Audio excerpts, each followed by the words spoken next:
കണ്ടിട്ടില്ലേ? തട്ടുതട്ടുകളായിട്ട് മനോഹരമായിട്ടുള്ള ആൾ പോയിട്ടില്ലെങ്കിൽ ചിത്രം കണ്ടില്ലേ? ഞാൻ അഥവാ കണ്ടിട്ടില്ലെങ്കിൽ ഞാൻ പറഞ്ഞ ഗൂഗിൾ നോക്കണം. തീർച്ചയായിട്ടും ഇതൊക്കെ നമ്മൾ അപ്പം തന്നെ നോക്കുമ്പോൾ മനസ്സിൽ കിടക്കും.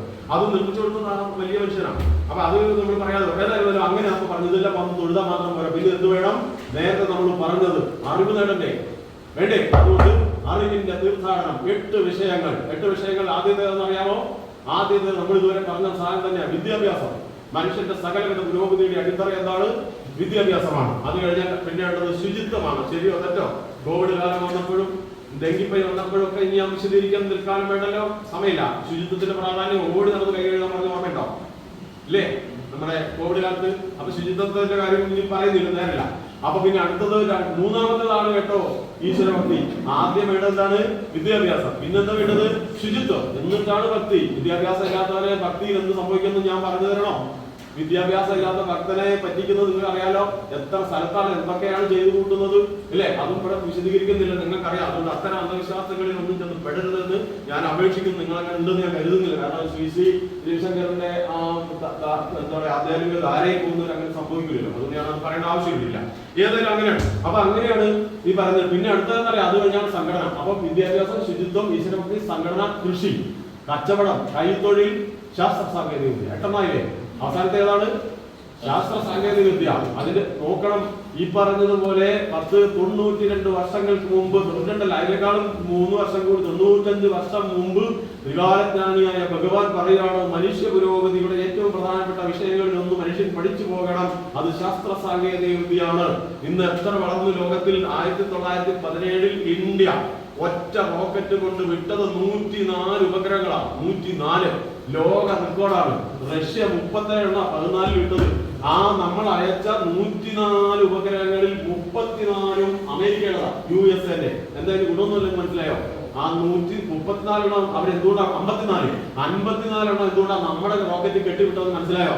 ലോകത്തിൽ അമേരിക്കയെക്കാളും മുന്നിൽ ഈ ബഹിരാകാശ ഗവേഷണ രംഗത്ത് നമ്മുടെ ISRO അത്ഭുതകരമായി വിജയിച്ചിരിക്കുന്നല്ലേ?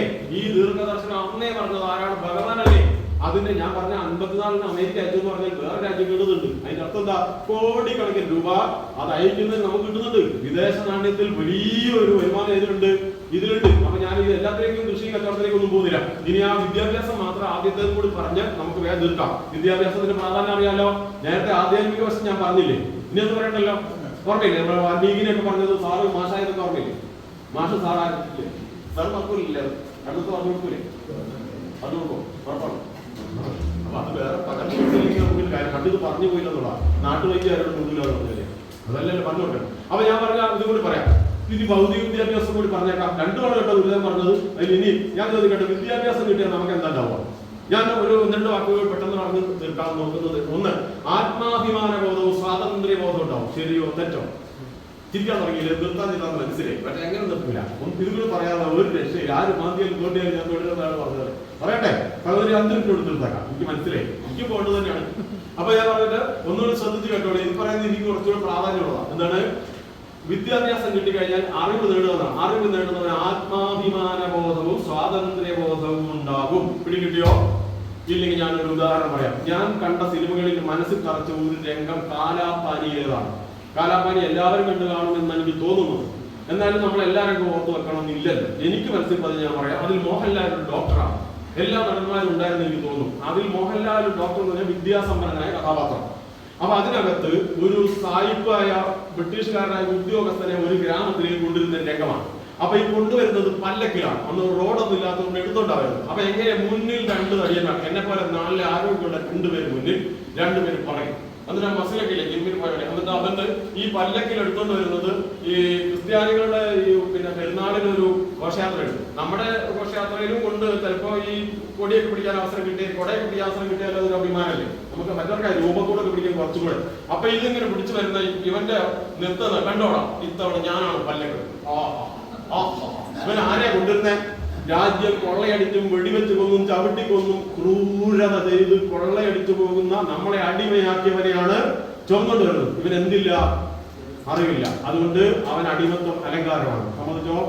അറിവില്ലാത്തവനെ കൂട്ടിയിടാൻ ചങ്ങല വേണ്ട. ഇതെന്റെ ജന്മസിദ്ധമായി കിട്ടിയതാണ്. എന്താണ് പാവം പണ്ടേ പറയാ കർമ്മസിദ്ധാന്തം സാറേ. അതുകൊണ്ട് എനിക്കിത് അനുഭവിക്കണ ചവിട്ടെല്ലാം കൊണ്ടാലേ തൊഴുന്തോറും തൊഴുകയും തൊഴുകും തോറും തൊഴുകയും അതുകൊണ്ട് എന്റെ പാപം തീർന്നത് എന്ത് വേണം? ഞാനിത് അനുഭവിക്കണം നിലയ്ക്ക് മനസ്സിലൂടെ അനുഭവിക്കുകയാണ്. അവന് ചങ്ങല വേണ്ട. എന്നാൽ അറിവുള്ളവരാണെങ്കിലോ ചങ്ങല കിട്ടാൻ ചങ്ങല പൊട്ടിക്കാൻ നോക്കൂലേ, ഇല്ലേ? അതുപോലെ ഇത് ഈ കൊണ്ടുവന്ന് എന്നിട്ട് എന്ത് ചെയ്യുന്ന അവിടെ കൊണ്ട് ഇറക്കാണ്. പല്ലക്കാട് വെച്ച ശേഷം സായിപ്പിൽ ഇറങ്ങണം. സായിപ്പ് നല്ല തടിയാണ്, പല്ലക്ക് ചാടി ഇറങ്ങാൻ പറ്റത്തില്ല. അപ്പൊ പിന്നെ അടുത്ത പണി ഒരുത്തൻ ഇങ്ങനെ മുട്ടിൽ നിൽക്കാൻ 2 കൈയും കാലും കിട്ടിയിട്ട് അവന്റെ പുറത്ത് ഈ ബൂട്ടിട്ടിട്ട് ഇറങ്ങാൻ പോവാണ്. അപ്പോൾ കണ്ടു നിൽക്കുന്ന മോഹൻലാൽ ചെയ്യുന്ന കഥാപാത്രം വിദ്യാസമ്പന്നനാണ്. അയാൾക്ക് ആത്മാഭിമാനമുള്ള സ്വാതന്ത്ര്യബോധമുണ്ട്. സ്വാതന്ത്ര്യം തന്നെ അമൃതം, സ്വാതന്ത്ര്യം തന്നെ ജീവിതം, പാരതന്ത്ര്യം മാനികൾക്കും മൃതിയേക്കാൾ ഭയാനകം. ഈ സ്വാതന്ത്ര്യമില്ലാതെ ജീവിക്കുന്നതിനേക്കാൾ നല്ലത് മരണമാണ് എന്നറിയാം. എന്ന് വെച്ചാൽ ആ വരുന്ന സാഹിബിന്റെ കീശയിൽ റിവോൾവറുണ്ടും എതിർത്താൽ വെടിവെച്ച് കൊല്ലാൻ അധികാരമുള്ള ആരും ചോദിക്കാനില്ലാത്ത സ്ഥലത്ത് ജീവൻ നഷ്ടപ്പെട്ടേക്കാമെന്ന് കണ്ടിട്ടും അതിനേക്കാൾ വലുത് സ്വാതന്ത്ര്യമാണെന്ന് തിരിച്ചറിയാൻ ആ കഥാപാത്രമായി മോഹൻലാലൻ കടഞ്ഞു നിന്നിട്ട് ഈ കുനിഞ്ഞു നിൽക്കുന്നവന്റെ പുറത്ത് സായിപ്പ് ചവിട്ടാൻ തുടങ്ങുമ്പോൾ കാല് തട്ടി മാറ്റിയിട്ട് അവനെങ്ങനെ പിടിച്ചിങ്ങോട്ട് എഴുന്നേൽപ്പിക്കും. എന്നിട്ട് ആ സായിപ്പിനോട് പറയാൻ Indians back is not a football, Indians back is not a football. ഇന്ത്യക്കാരന്റെ പുറം നിരക്ക് ചവിട്ടിയിറങ്ങാനുള്ള പടിയല്ലടാ. ആ തന്നെ എഴുതി കിട്ടിയതാ, വിദ്യാഭ്യാസത്തിൽ നിന്നില്ല. മനസ്സിലായോ? പറഞ്ഞ വിദ്യാഭ്യാസം പ്രാധാന്യം പിടി കിട്ടിയല്ലോ. നമുക്കിതൊക്കെ ഉള്ളതുകൊണ്ട് നാട്ടിൽ അങ്ങനെ ഒരു അനീതി ഇല്ലാത്തതുകൊണ്ട് നമുക്കത് ഉപയോഗിക്കേണ്ടി വന്നിട്ടില്ല. ഉപയോഗിച്ചാൽ നമുക്ക് തന്നെ കിട്ടില്ല. ശരിയാണോ ഇല്ലയോ? സത്യമാണല്ലോ. സംബന്ധിച്ചോ വിദ്യാഭ്യാസത്തിന്റെ ഗുണം അതാണ് കാര്യം. അപ്പൊ അന്ന് പറഞ്ഞതുപോലെ അപ്പൊ നിങ്ങളെ ആലോചിക്കുക, ശ്രീനാരായണ ക്ഷേത്രങ്ങളിൽ എല്ലാം വിദ്യാലയം തുടങ്ങി, ശിവഗിരി തുടങ്ങി, ഇതെല്ലാം നമ്മൾ നേരത്തെ പറഞ്ഞല്ലോ. എല്ലായിടത്തും വന്നു, എല്ലാവരും പഠിക്കാൻ പോകാൻ തുടങ്ങി, മറ്റു വിദ്യാലയങ്ങളും തുറന്നു. എല്ലാവരും പഠിക്കാൻ പോയാൽ എന്താ പഠിച്ചവർക്ക് കിട്ടിയത്? വേഗം അറിവാണോ, ആത്മാഭിമാനബോധമാണോ, സ്വാതന്ത്ര്യബോധമാണോ? അപ്പൊ ഓരോരുത്തരും എന്ത് തോന്നി? എടാ ഈ ഉയർന്ന ജാതി താഴെ ജാതി എന്ന് പറയുന്നത് തട്ടിപ്പാണല്ലോ. ശരിയല്ലേ? ഞങ്ങൾക്ക് എന്താ അവിടെ നടത്താൻ പറ്റാത്തത്? ഞങ്ങൾ നല്ലോണം പത്രം ധരിച്ചാൽ എന്താക്കും? ചോദിക്കോ ഇല്ലയോ? 17ാം SNDP യോഗം തീരുമാനമെടുത്തു. വഴിയിൽ കൂടി നടക്കാൻ, ഐത്തോച്ചാടനത്തിന് സമരം ചെയ്യാൻ. വൈക്കം സത്യാഗ്രഹം നടന്നോ? ഈ സമരത്തിന് ജനം ഇറങ്ങാൻ കാരണം എന്താ? ഭഗവാൻ ശ്രീനാരായണ ഗുരുദേവന്റെ വിദ്യാഭ്യാസം അല്ലേ? സമ്മതിച്ചോ? നമ്മൾ പോയി പഠിച്ചു, ഇല്ലേ? ക്രിസ്ത്യാനികളുടെ വിദ്യാലയങ്ങളൊക്കെ നമുക്ക് പോകാൻ അവസരം പിന്നെ കിട്ടി. ഏതായാലും പഠിച്ചവർക്കൊക്കെ എന്ത് തോന്നി? ഈ ജീവിതത്തിൽ നമ്മളെ ചവിട്ടി തേക്കുന്നത് തട്ടിപ്പാണ്, ജാതി ഒന്നേ ഉള്ളൂ, ഇത് ശരിയല്ല, 2ാം കൃഷിയൊക്കെ നമ്മൾ പഠിച്ചില്ലേ? അപ്പോൾ ചോദ്യം ചെയ്യാൻ തുടങ്ങി. കൃഷിഭൂമി കർഷകർ വേണം, സ്ത്രീക്കും പുരുഷനും തുല്യ ജോലിക്ക് തുല്യ കൂലി വേണം, ഞങ്ങൾക്കും ക്ഷേത്രത്തിൽ കയറണം, ഞങ്ങൾക്ക് ഇഷ്ടമുള്ള പേരിടണം, ഞങ്ങൾക്ക് ഇഷ്ടമുള്ള വസ്ത്രം ധരിക്കണം, ഇഷ്ടമുള്ള ആഭരണം ധരിക്കണം. ശരിയല്ലേ? നങ്ങേലിന് ഓർമ്മയുണ്ടോ? നങ്ങേലിക്ക് തോന്നി ഇത് ശരിയല്ലല്ലോ. എന്താ സാറേ ഓർമ്മയുണ്ടോ? നങ്ങേലി മനസ്സിലായില്ലേ? മുലച്ചിപ്പറമ്പെന്ന് പേര് കേട്ട സഹോദരിമാർക്ക് അറിയാമല്ലോ അല്ലേ? എന്താണ്? കരം പിരിക്കുകയാണ്. എന്തിന്? ഈ അവയവത്തിന്, മാറുമറക്കേണ്ട അവയവത്തിന് കരം പിരിക്കുന്ന ലോകത്തിലെ ഏറ്റവും മെച്ചമായ പരിഷ്കാരം നമ്മൾ നാടാ ഹൃദയ വിവേകാനന്ദൻ ഭ്രാന്താലയം എന്ന് വിളിച്ചത്, ഇല്ലേ? ഇവിടെ കീരെന്നോ രാമെന്നൊക്കെ വിളിക്കുന്ന ആൾക്ക് ഉയർന്ന തറവാട്ട് കേർത്തില്ലാത്ത കണ്ണിൽ പോലും കാണാൻ പാടില്ല, ഇല്ലേ? സാമുദായികമായിട്ട് വ്യത്യാസം. പക്ഷേ അവന്റെ പേര് മാറ്റിയാലോ? ആ പറഞ്ഞ കീരന്റെ പേര് മത്തായി മാറ്റിയാലോ, മുഹമ്മദ് മാറ്റിയാലോ, ഏത് നമ്പൂരിയുടെ വീട്ടിൽ ചെല്ലാം. അതുകൊണ്ടാണ് വിവേകാനന്ദൻ പറഞ്ഞത് ഭ്രാന്താലയം. അപ്പൊ ഏതായിരുന്നാലും ഇങ്ങനെ ഞാൻ ഈ പറഞ്ഞതിന്റെ ആശയം മനസ്സിലായി, ആളുകൾക്ക് ബോധം ഉണ്ടായി മനസ്സിലായോ? അപ്പൊ എന്ത് ചെയ്യാൻ തുടങ്ങി?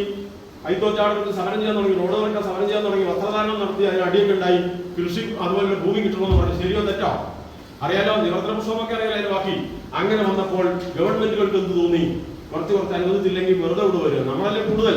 അങ്ങനെ ഓരോരോ നിയമം സ്വാതന്ത്ര്യം കിട്ടുന്നതിന് മുമ്പ് ഭൂപരിഷ്കരണം ആരംഭിച്ചു കേട്ടോ. സംശയം ആർക്കെങ്കിലും ഉണ്ടോ? സ്വാതന്ത്ര്യം കിട്ടുന്നതിന് മുമ്പ് കേരളത്തിൽ തിരുവിതാംകൂറിൽ കൊച്ചിയിലൊക്കെ ഭൂപരിഷ്കരണം ആരംഭിച്ചു. കൃഷിഭൂമി കർഷകർ കൊടുത്തു തുടങ്ങി. അത് പൂർത്തിയായത് സ്വാതന്ത്ര്യം കിട്ടി 1970 ശേഷം വരെയാണെന്ന് മാത്രം, അല്ലെ? അപ്പോൾ എന്തായി മാറി? ഇനി എന്റെ കുടുംബത്തിലും ഉണ്ടായത് ഞാൻ കണ്ടതുകൊണ്ട് പറഞ്ഞാൽ എനിക്ക് തീർക്കാൻ എളുപ്പമുണ്ട്. എന്റെ കുട്ടിക്കാലത്ത് ഞാൻ ഓർക്കുന്നത് ഇതുപോലെ തന്നെ ഈ കൃഷിഭൂമിയൊക്കെ പങ്കിട്ട് ഭൂപരിഷ്കരണം വന്ന ശേഷം നമുക്കും ജന്മീ ഭൂമി കിട്ടി. എനിക്ക് അതേ പ്രായം കേട്ടോ. അപ്പൊ നിങ്ങൾക്ക് എനിക്കറിയാം, എന്റെ നാട് ഇവിടെയല്ല. അപ്പൊ അവിടെ കിട്ടിക്കഴിഞ്ഞപ്പോ അതുവരെ ഉണ്ടായിരുന്ന കൃഷിരീതി മാറാണ്. കൂടാതെ വിദ്യാഭ്യാസം എന്ന് ഞാൻ പറഞ്ഞല്ലോ, കൂട്ടത്തിൽ കൃഷിഭവൻ അല്ലെ, കൃഷിഭവൻ വന്നു, റേഡിയോ വന്നു, കൃഷി പാടങ്ങൾ വന്നു, പുതിയ കൃഷിരീതി വന്നു. അപ്പൊ എന്റെ ഓർമ്മയുള്ളത് ഒരു സ്ഥലത്ത് ഒരു 3 ഏക്കർ സ്ഥലമൊക്കെ ഉണ്ടെന്നിരിക്കുന്ന ഒരു ഭാഗത്ത് റോഡിന് വേറെ വശം മലയാണ്. അവിടെ തെരുവപ്പുൽ എന്ന് പറഞ്ഞാൽ അത് നിങ്ങൾക്ക് അറിയാം, പുൽത്തൈലം എടുക്കുന്ന ഒരു കൃഷി അറിയാമോ? ഇവർക്കൊക്കെ അറിയാമെന്ന് അറിയാം. നമ്മുടെ ഈ പശുവിന് തിന്നു കൊടുക്കുന്ന പുല്ല് പോലെ ഒരു സാധനമാണ്. അതിങ്ങനെ വാറ്റിയിട്ട് പുൽത്തൈലം എടുത്തിട്ട് ഒരു കൊല്ലത്തിൽ ഒറ്റ പ്രാവശ്യം കിട്ടുള്ളൂ. അത് ഇങ്ങനെ വാറ്റി തുള്ളി കിട്ടി കൊല്ലം കിട്ടുന്ന പൈസ മാത്രമേ ഉള്ളൂ. മുഴുവൻ പട്ടിണിയാണ്. ഒരു ചെരുപ്പൊക്കെ ഞാനിട്ട് പ്രീ ഡിഗ്രിക്ക് പഠിക്കുമ്പോഴാണ്. അതിനൊക്കെ എനിക്ക് സത്യമായിട്ട് പറയാം, ഒരു ഡ്രസ്സ് വേറെ ഇടാനില്ല, അത്ര പട്ടിണിയാണ്. ഈ 3-4 ഏക്കർ സ്ഥലം ഉണ്ടായിട്ട്. അപ്പൊ പുതിയ കൃഷിപ്പാടം വന്നു, ഞാനും പറഞ്ഞ അറിവ് വന്നു. അതുപോലെ എന്റെ അച്ഛനും ആരൊക്കെ ഇത് പറഞ്ഞു കൊടുത്തു. 105 എന്ന് പറയുന്ന നല്ല റബ്ബർ മരമുണ്ട്, 5 കൊല്ലം കൊണ്ട് റബ്ബർ ടാപ്പ് ചെയ്യാൻ പറ്റും. ഒരു 100 മരത്തിന് ഇപ്പൊ തീർക്കാട്ടോ, തീർന്നു ഏതാണ്ട് തീർന്നു. 100 മരത്തിന് അതായത് തീർന്നിരുന്നല്ലേ, 100 ഇതും തീർന്നില്ല, അതിന് ഫലമില്ലായിരുന്നു. 100 മരത്തിന് 14-15 ഷീറ്റ് കിട്ടുന്ന ഞങ്ങൾ 4 ആണുങ്ങളുണ്ട്, ഞാൻ രണ്ടാമത്തെ ആളാണ്. ഞങ്ങളും മക്കളും അച്ഛനും എല്ലാം ചേർന്ന് വേനലിലും വെള്ളം ഒഴിക്കുമായിരുന്നു. കാരണം പട്ടിണി കിടന്ന് മടുത്തിട്ടാണ്. അങ്ങനെ ഒഴിച്ച റബ്ബർ അതിവേഗം ചങ്ങമ്പുഴയുടെ വാഴ വളർന്നു വലുതായി. ഞങ്ങൾ ടാപ്പിംഗ് തുടങ്ങി. സഹോദരിമാരെ, റോഡിന് വക്കീലായിരുന്നു വീട്, ഓല കെട്ടിയതായിരുന്നു എന്റെ വീട്. നിങ്ങളുടെ എങ്ങനെയെന്ന് എനിക്കറിയില്ല. ആദ്യ കാലത്ത് ഓല കെട്ടിയിട്ട് ഞാൻ താമസിച്ചത്.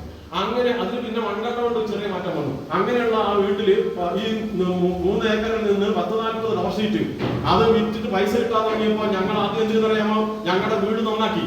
പിന്നെ വീട്ടിൽ ആഹാര സാധനങ്ങൾ വാങ്ങാൻ തുടങ്ങി, ഉടുപ്പ് വാങ്ങാൻ തുടങ്ങി, തുണി വാങ്ങാൻ തുടങ്ങി. മനസ്സിലായോ? അപ്പൊ നിങ്ങൾ ഇതിന്റെ ഒരു മാറ്റം പറയാനാണ് ഞാൻ ഇത്രയും പറഞ്ഞത്. ഇതെല്ലാം കൂടെ എന്ത് സംഭവിച്ചെന്ന് അറിയാമോ? റബ്ബർ വെട്ടാൻ തുടങ്ങിയപ്പോൾ റബ്ബർ കിട്ടി. ഇത് എന്റെ വീട്ടിൽ മാത്രമാണോ? നിങ്ങൾ അങ്ങനെ തെറ്റിദ്ധരിച്ചാൽ അറിയില്ല. ആ കാലത്ത് എല്ലാവർക്കും സംഭവിച്ച ഉദാഹരണം പറഞ്ഞ. അപ്പൊ എല്ലാ വീട്ടിലും റബ്ബർ പോലെയുള്ള കൃഷി തുടങ്ങിയപ്പോൾ, നെല്ലാണെങ്കിൽ ശാസ്ത്രീയ കൃഷി തുടങ്ങിയപ്പോൾ ഇതെല്ലാം ഉണ്ടായോ? അപ്പൊ ഈ റബ്ബർ വിൽക്കണോ വേണ്ടയോ? റബ്ബർ വിൽക്കണമെങ്കിൽ എന്ത് വേണം? അപ്പൊ എന്താവും? പറമ്പിൽ ഒരുപാട് പേര് റബ്ബർ കൊണ്ടിരുന്നുണ്ട്, എന്ത് ചെയ്യും? സുന്ദരേട്ടൻ റബ്ബർ കട തുടങ്ങൂലേ? ഇല്ലേ? അപ്പൊ അവിടെ കട വരൂലേ? അപ്പൊ അടുത്ത കട വരില്ലേ? ഈ ഉപ്പ് മുളക് തുടങ്ങിയ സാധനങ്ങൾ വാങ്ങാൻ ആളുണ്ടെങ്കിൽ പലചരക്ക് കട വരുമോ? തുണി വാങ്ങാൻ തുടങ്ങിയാൽ കട വരുമോ? അപ്പൊ ഒരു ജംഗ്ഷൻ എന്തായി മാറി? അങ്ങാടിയായി മാറിയോ? ഇങ്ങനെ കേരളം വളർന്നത് അങ്ങാടിയായി മാറിയോ? അപ്പൊ റോഡ് വേണ്ടേ? അപ്പൊ റോഡ് വെട്ടി, പാലം വന്നു, അങ്ങാടി വന്നു. ഇനി സാധനങ്ങൾ കൊണ്ടുവരുന്ന ഫാക്ടറികൾ അല്ലെങ്കിൽ വ്യവസായശാലകൾ ആരംഭിച്ചു, അത് വന്നു. പാലം വന്നു, വീട് വന്നു. വീട് വെക്കണമെങ്കിൽ കമ്പി വേണം, സിമെന്റ് വേണം, കല്ല് വേണം. അതൊക്കെ വരുമല്ലയോ? ഇപ്പൊ പിടികിട്ടിയോ നിങ്ങൾക്ക് എന്താ സംഭവിച്ചത്? ഞാൻ പറഞ്ഞത് ഈ അറിവിൽ നിന്ന് കൃഷി പുരോഗതി നേടി, അത് കച്ചവടം വന്നു, വ്യാപാരം വന്നു, നിർമ്മാണ പ്രവർത്തനങ്ങൾ വന്നു, നാട് വെച്ചടി ഉയർന്ന് ഇന്നത്തെ നിലയിലെത്തി. ഈ എത്തിയതിന്റെ അടിസ്ഥാനമിട്ട അറിവ് ലോകത്തിന്, കേരളത്തിന് പകർന്നത് ആര്? സാക്ഷാൽ ഗുരുദേവൻ അല്ലേ? ആ സന്ദേശമാണ് എവിടെ പകർന്നു നൽകുന്നത്? ശിവഗിരിയിൽ നൽകുന്നത്. മനസ്സിലായി ഞാൻ പറഞ്ഞപ്പോ? ഈ പറഞ്ഞ 8 അറിവുകളും മനുഷ്യന് പകർന്നു നൽകിയാൽ എന്തായി? ഒരു തെങ്ങിനാണെങ്കിൽ നമ്മൾ പാക്കമ്പോസോ ചാണകമോ വളമിടും. മനുഷ്യന് അത് മതിയോ? മനുഷ്യന് ഭക്ഷണം മാത്രമല്ല, പിന്നെന്ത് വേണം? അവൻ ഇത്തരത്തിലുള്ള അറിവുകൾ കൂടി, നൈപുണ്യവും കഴിവും വർദ്ധിക്കണം. ഇതെല്ലാം കൂടി നൽകിയാൽ ഭൂമി സ്വർഗതുല്യമാകും. മനുഷ്യൻ സാത്വികനായി ഈശ്വരാനുഗ്രഹം നേടുമെന്ന് പറഞ്ഞു പഠിപ്പിച്ച ആ അവതാരത്തിന്റെ പേരാണ് ഗുരുദേവൻ. ആ ഗുരുദേവൻ പറഞ്ഞു തന്ന വലിയ ആധ്യാത്മിക ഭൗതിക വഴിയിലേക്ക് നമ്മളെ പിടിച്ചുകൊണ്ടു പോകുന്ന അറിവിന്റെ തീർത്ഥാടനമാണ് ശിവഗിരിയിൽ 15-ാം തീയതി തുടങ്ങി. ഈ വർഷത്തിന് പ്രത്യേകത കൊണ്ട്. അതുപോലെ തന്നെ ഈ ലോകമത സമ്മേളനത്തിന്റെ 100ാം വാർഷികം പ്രമാണിച്ച് വത്തിക്കാനിൽ പോയി പോപ്പിന്റെ അടുത്ത് പോയിട്ട് നമ്മൾ ലോക പാർലമെന്റ്, മത പാർലമെന്റ് നടത്തിയൊക്കെ അറിയാലോ. ഇനി ഞാൻ വേണ്ടി പറഞ്ഞാല് അവർക്ക് വളരെ ബുദ്ധിമുട്ടാകും. അവർക്ക് ഇഷ്ടമില്ലായിട്ടല്ല, വീട്ടിലെത്തേണ്ടതും മക്കളുടെ കാര്യമൊക്കെ പ്രശ്നമാകും. എനിക്കറിയാം. ഇവര് മാത്രമല്ല, നിങ്ങൾക്ക് അത് കൂടുതൽ ബുദ്ധിമുട്ടാണ്. അത് കുറച്ചു നേരം നീണ്ടു പറഞ്ഞെങ്കിൽ നിങ്ങൾക്ക് എന്തെങ്കിലും വിഷമം ഉണ്ടായിട്ടുണ്ടെങ്കിൽ എനിക്കൊരു വിഷമമില്ല എന്നല്ലാതെ എന്തായാലും വളരെ കൃത്യം ഈ കാര്യത്തിൽ വളരെയധികം താല്പര്യത്തോടു കൂടി ഇത് അറിയാൻ വേണ്ടിയിട്ടും അറിയാമെങ്കിൽ തന്നെ ഇത് പങ്കെടുത്ത് വിജയിപ്പിക്കാനുള്ള ആ ഗുരുഭക്തിയും ആധ്യാത്മിക കാര്യങ്ങളിലുള്ള നന്മയും അതെല്ലാം കൂടി ചേർന്ന ഒരു വിഭാഗം ആളുകളാണ് വന്നത്. അങ്ങനെയൊക്കെ നല്ല മനുഷ്യരായിട്ടുള്ള പ്രവർത്തകരുടെ കൂടെ ഇത്ര സമയം എനിക്ക് അനുവദിച്ച് തന്നതിന് ഞാൻ ആരോടൊക്കെയാണ് നന്ദി പറയുന്നത്? സുന്ദരേട്ടനോടാണോ, മാഷോടാണോ, സാറിനോടാണോ? അല്ല, എല്ലാവരും ഒരുപോലെ തന്നെയാണ് കാണുന്നത്. ഇങ്ങനെ നിങ്ങളെ പോലുള്ള നന്മ നിറഞ്ഞവരുടെ കൂടെ എന്നെ കൂടി